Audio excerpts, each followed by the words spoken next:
सभी अच्छे और प्रसन्न होंगे। चलिए आज हम लिखते हैं पाठ 20 निबंध लेखन। करते हैं इस पाठ की शुरुआत। निबंध शब्द नी जमा बंध से बना हुआ है, अर्थात अच्छी तरह से बंधा हुआ। यह एक कला है। यह एक ऐसी गद्य रचना है जिसमें विचारों और भावों को प्रभावशाली ढंग से क्रमबद्ध रूप से प्रस्तुत किया जाता है। निबंध अपने विचारों को प्रस्तुत करने का सबसे उत्तम माध्यम है। प्रत्येक व्यक्ति अपने ढंग से अपने विचारों के अनुसार निबंध लिखता है, इसलिए एक ही विषय पर कई प्रकार के निबंध लिखे जा सकते हैं। निबंध लिखते समय निम्नलिखित बातों का ध्यान रखना चाहिए। नंबर 1, निबंध में वाक्य क्रमबद्ध होने चाहिए। निबंध की भाषा स्पष्ट और प्रभावशाली होनी चाहिए। निबंध में विषय पर ध्यान केंद्रित होना चाहिए। आवश्यकता अनुसार मुहावरे, लोकोक्तियां तथा किसी कवि की पंक्तियों का प्रयोग होना चाहिए। किसी भी विषय पर निबंध लिखने से पहले उस विषय से संबंधित सूचनाओं तथा विचारों को एकत्र कर व्यवस्थित कर लेना चाहिए। आगे है, निबंध लिखते समय शब्द सीमा का ध्यान रखना चाहिए। भूमिका तथा उपसंहार को आकर्षित रूप दे सकते हैं। आगे है, शुद्ध वर्तनी और विराम चिन्हों का यथोचित प्रयोग करना चाहिए। निबंध में दिए गए संकेतों के आधार पर विषय वस्तु अलग अलग अनुच्छेदों में व्यक्त हो। अनावश्यक बातों का वर्णन निबंध में नहीं होना चाहिए। निबंध के भाग। निबंध के 3 भाग होते हैं। पहला है भूमिका, प्रस्तावना जिसे हम आरंभ कहते हैं, विषय वस्तु मध्य जिसे हम बीच का भाग कहते हैं, और उपसंहार जिसे हम अंतिम भाग कहते हैं। ठीक है, आगे है, पहला निबंध है हमारा मोबाइल फोन। भूमिका है, मोबाइल फोन से पूरी दुनिया में चमत्कारिता बदलाव ला दिया है। वर्षों पहले हम सोच भी नहीं सकते थे कि ऐसा आविष्कार होगा जिससे हम दुनिया के किसी भी कोने में किसी से बात कर सकेंगे। मोबाइल के कारण हर क्षेत्र में क्रांतिकारी बदलाव आए हैं। इसी के कारण हर क्षेत्र में परिवर्तन आया है, चाहे वह व्यापार का क्षेत्र हो, विज्ञान हो या फिर कृषि क्षेत्र। मोबाइल के प्रयोग के कारण लोग दुनिया के किसी भी कोने से किसी से भी जुड़ सकते हैं। उपयोगिता। कोरोना काल में मोबाइल फोन सबसे महत्वपूर्ण साथी के रूप में उभरा है। चाहे अस्पताल में बेड लेना हो, फिर चाहे खाना या दवाई ऑर्डर करनी हो, मोबाइल के द्वारा लोग अपने घर में सुरक्षित रहकर यह सब कर पा रहे थे। रेडियो, कैलकुलेटर, कैमरा, किताबें, धीरे धीरे सभी आवश्यक यंत्र मोबाइल फोन में ही सम्मिलित हो गए हैं। मोबाइल से ही फोटो लेते हैं। यह कहीं भी ले जाने के लिए भी सुलभ साधन है, क्योंकि हमारी जेब में आसानी से आ सकता है। मोबाइल फोन बच्चों से लेकर महिलाओं और बूढ़े सबके जीवन का अभिन्न अंग बन गया है। महिला सुरक्षा के लिए भी इतनी अहम भूमिका निभाई है। एक बटन दबाते ही परिचितों के पास संदेश भेज देता है। पुलिस ने कई बार फोन टैप करके कई नामी अपराधियों को भी पकड़ा है। फिर है लाभ। बैंकों की सुविधा भी अब मोबाइल पर उपलब्ध है, जिसके कारण बैंक शाखा में जाने की आवश्यकता नहीं पड़ती है।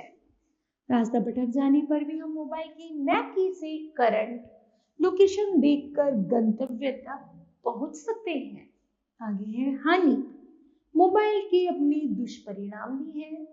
मोबाइल के अधिक प्रयोग से व्यक्ति विभिन्न बीमारी से प्रभावित हो रहा है, जैसे कम सुनाई देना, कैंसर, आंखें कमजोर होना, हृदय गति का बढ़ना, रक्तचाप बढ़ना, मस्तिष्क पर दुष्प्रभाव आदि।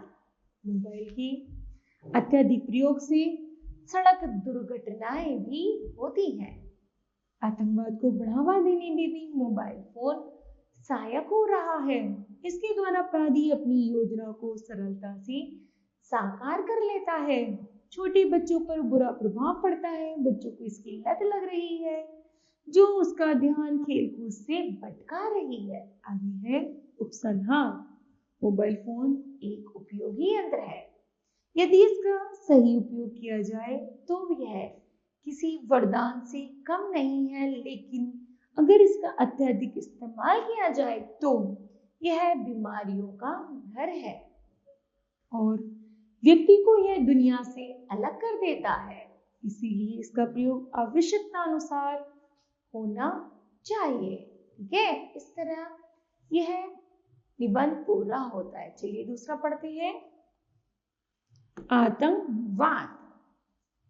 भूमिका है, आज पूरा विश्व आतंकवाद की समस्या से पीड़ित है और इससे जूझ रहा है। आतंकवादी निर्दोष जनता में हत्या, अपहरण, बम विस्फोट आदि से भय पैदा करते हैं।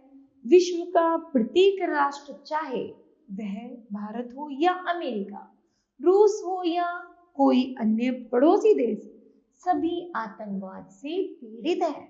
कोई नहीं जानता कि कब किसी हवाई जहाज का अपहरण करके किसी इमारत से टकरा दिया जाएगा, कब किसी स्थान पर बम विस्फोट कर दिया जाएगा, कौन मारा जाएगा, कुछ नहीं कहा जा सकता। जब भारतीय संसद और अमेरिकी विश्व व्यापार केंद्र पेंटागन ही आतंकी हमले से सुरक्षित नहीं रह सके तो साधारण व्यक्ति की बात ही क्या है।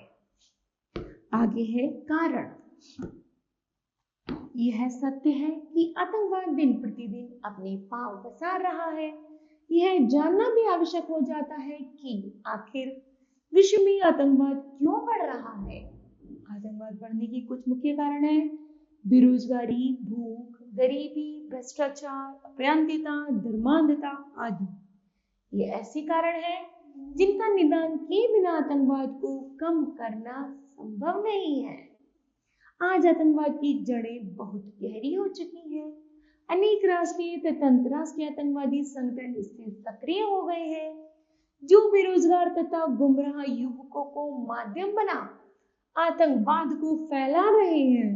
जैसे ओसामा बिन लादेन ने अफगानिस्तान में बैठकर अमेरिका के विश्व व्यापार केंद्र तथा पेंटागन पर हमला कर दिया। इस आतंकी घटना को अमेरिका आज तक नहीं भूल पाए। भारत में भी आतंकवादी संगठनों के इशारे पर अनेक बार विभिन्न स्थानों पर हमले हो चुके हैं। मुंबई में हुई 26 जनवरी 2009 की आतंकी घटना आज भी हर भारतीय के दिल और दिमाग में ताजा है, जिसने पूरी मुंबई नगरी ही क्या पूरे विश्व को हिला दिया था। भारत में आज मुंबई, दिल्ली, हैदराबाद, असम, नागालैंड आदि हर जगह आतंकवादी संगठन सक्रिय होकर आतंक फैला रहे हैं, जिससे आम जनता परेशान है। आतंकवादी का उद्देश्य चारों ओर अशांति तथा आतंक फैलाना है, जिसमें वह सफल भी हो रहा है। आए दिन समाचार पत्रों में आतंकवाद के घिनौने कारनामे छपते रहते हैं। उपसंहार। आतंकवाद को समाप्त करने के लिए हमारे देश की एक सरकार पूरा प्रयास कर रही है, परंतु इसे समाप्त करने के लिए हम सभी को पूरी लगन से जुटना होगा। इसके लिए हमें सावधानी बरतनी होगी। सभी आतंकवाद से प्रभावित देशों को मिलकर प्रयास करना होगा। कुछ ऐसे उपाय करने होंगे कि आतंकवाद जड़ से समाप्त हो जाए। इसके लिए सभी अपनी निजी और धार्मिक स्वार्थों तथा प्रांतीयता को त्याग कर देशवासी बनकर रहे। युवक आतंकवाद की राह की ओर जाने के लिए प्रेरित तथा बाध्य न हो, बल्कि उनकी ऊर्जा, शक्ति, उनकी उत्साह, उनके जोश का उपयोग उनके परिवार की खुशहाली, देश की उन्नति, विश्व शांति के लिए हो सके। इसके लिए सभी देशों को मिलकर कुशलता तथा तत्परता से प्रयास करना होगा, तभी विश्व का हर नागरिक आतंक मुक्त हो सकेगा। ठीक है, तो मुझे आशा है बच्चों यह पाठ आपको भली भांति समझ आया होगा। धन्यवाद।